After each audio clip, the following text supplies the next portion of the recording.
Good day, everyone. Change one security setting to increase the security on Windows 11 and Windows 10 in 2022.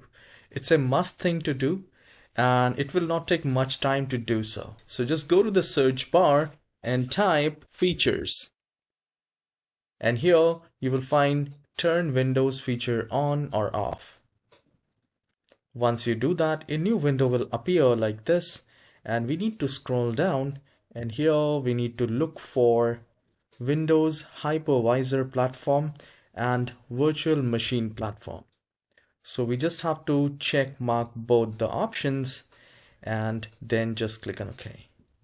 So once you do that, it will search for required files, and then I'll let you know what needs to be done. Now I can see Windows completed to request changes, so you can restart now. And once your computer is restarted, you just need to go to this bottom right corner and then go to Windows Security. And from here, at the left hand side, you will find Device Security, and you will find one option called Core Isolation.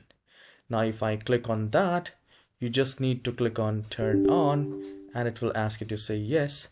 Now it will prevent attack from inserting malicious code into high security processes. Now let's go to Microsoft website, what exactly it says. The Microsoft website, the security blog says, our research shows that there were 60% fewer active malware reports from machines reporting detection to Microsoft 365 Defender with HVCI enabled compared to system without HVCI. I'll mention this Microsoft blog in the description from where you can go through, and I hope you have enjoyed this very short video. Please hit the like and subscribe, leave a comment if you have done that, and I'll see you in the next tutorial.